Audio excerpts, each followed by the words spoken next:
그래서 만약 아이폰 XR 기반으로 아이폰 SE 4세대가 나온다면 아이폰 14과 함께 아이폰 XR을 단종시키고 반년 후인 2023년 3월에 출시하는 게 애플 입장에서는 그나마 불확실성을 최대한 제거할 수 있는 최선의 선택이 되지 않을까 조심스럽게 예상해 봅니다.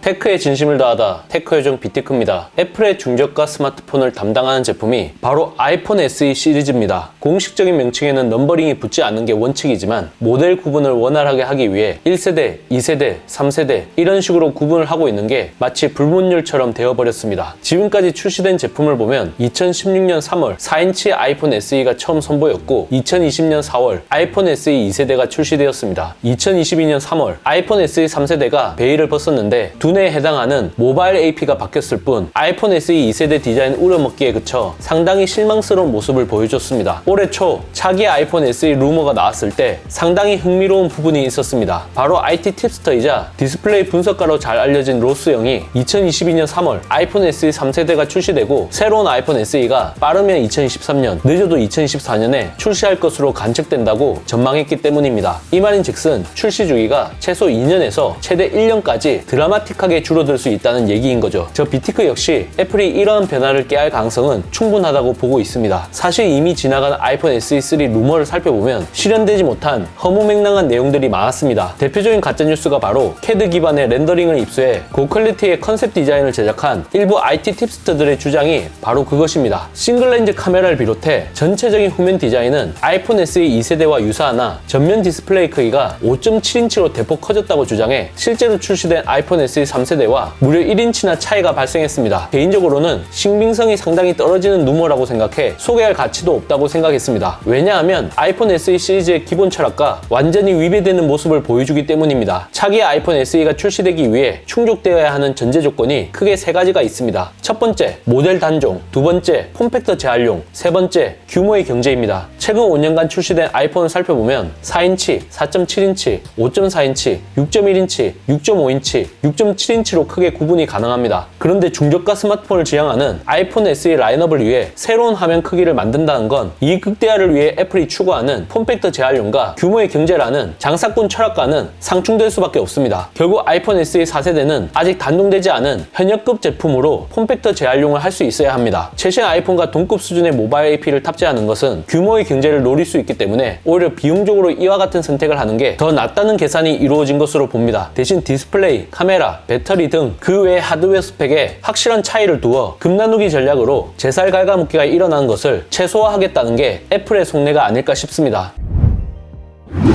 아이폰 SE 4세대는 과연 어떻게 나올까요? 최근 IT 팁스터 존 프로서가 팟캐스트 애플 트랙을 통해 이와 같은 주장을 펼쳐 상당히 이슈가 되고 있습니다. 아이폰 SE 4세대라고 불리는 차세대 중저가 아이폰은 단지 아이폰 XR이 될 것이라고 보고했습니다. 두 번이나 디자인 우려먹기를 한 아이폰 8의 구형 폼팩터를 버린다는 얘기입니다. 시대착오적이라고 할 정도로 전면 디스플레이 상단에 자리 잡고 있는 거대한 베젤과 아이폰의 아이덴티티로 한 시대를 풍미했던 홈 버튼이 사라진다는 것을 의미합니다. 물론 현 시점에서 봤을 때 아이폰 XR 역시 HD급 해상도를 필두로 다양한 시대착오적인 요소를 갖고 있긴 합니다. 그럼에도 불구하고 4.7인치 화면 크기가 무려 6.1인치로 커진다는 점에서 충분히 주목해볼 만한 부분이 아닐까 싶습니다. 그 밖에 3D 안면 인식 기능인 페이스 아이디와 싱글렌즈 구조의 1200만 화소 후면 카메라 그리고 IP67 방진 방수 기능이 탑재될 것으로 예상되고 있습니다. 모바일 AP는 최소 A15 바이오닉 칩이 탑재되는 게 전례를 미루어 볼 때 가능성이 높아 보입니다. 만약 내년 3월에 발표된다면 아이폰 14 프로에만 적용될 것으로 보이는 A16 바이오닉 칩이 탑재되는 건 라인업 자체가 붕괴되는 하극상이 될 수밖에 없기 때문에 무엇보다 금나누기를 중요하게 생각하는 애플이 선택할 가능성이 매우 희박합니다. 여기서 조금 생각해볼 이슈 사항이 하나 있습니다. 지난 7월 EU에서 2024년까지 전체 폐기물을 줄이고 환경 보호를 하기 위해 모바일 기기에 대한 USB Type-C 충전 단자 단일화를 추진하기로 했다는 부분입니다. 이로 인해 2023년 출시되는 아이폰 P14부터 애플의 독자 규격인 라이트닝 대신 USB Type-C가 탑재될 것이라는 게 중론인 만큼 이런 부분이 향후 출시 예정인 차기 아이폰 SE에 직간접적인 영향을 미칠 것으로 예상됩니다. 만약 2024년에 라이트닝 단자를 탑재한 아이폰 XR 기반의 아이폰 SE4가 출시된다면 애플 입장에서는 상당히 이용 부담이 클 수밖에 없습니다. 아무리 이머징 마켓을 타겟으로 한 중저가 스마트폰이라고 해도 2018년 EU에서 시행된 개인정보 보호법이라는 규제가 전 세계 표준으로 자리 잡은 브레셀 효과를 보여준 전례가 있는 만큼 애플 입장에서 이와 같은 가능성을 무시하고 무작정 밀어붙이기에는 힘들 것이라고 봅니다. 그래서 만약 아이폰 XR 기반으로 아이폰 SE 4세대가 나온다면 아이폰 14과 함께 아이폰 XR을 단종시키고 반년 후인 2023년 3월에 출시하는 게 애플 입장에서는 그나마 불확실성을 최대한 제거할 수 있는 최선의 선택이 되지 않을까 조심스럽게 예상해 봅니다. 그리고 출시 주기를 다시 조정해 USB Type-C 단자가 적용된 새로운 아이폰 SE 모델을 내놓는 방향으로 가지 않을까 싶습니다. 아이폰 15과 같은 정식 넘버링 후속작은 즉각적으로 인터페이스 변화가 적용될 수 있지만 반드시 단종과 재활용 과정을 거쳐야 하는 아이폰 SE 시리즈는 쉽게 예상이 힘든 부분이 있습니다. 그렇기 때문에 좀 더 추이를 지켜봐야 할 것 같습니다.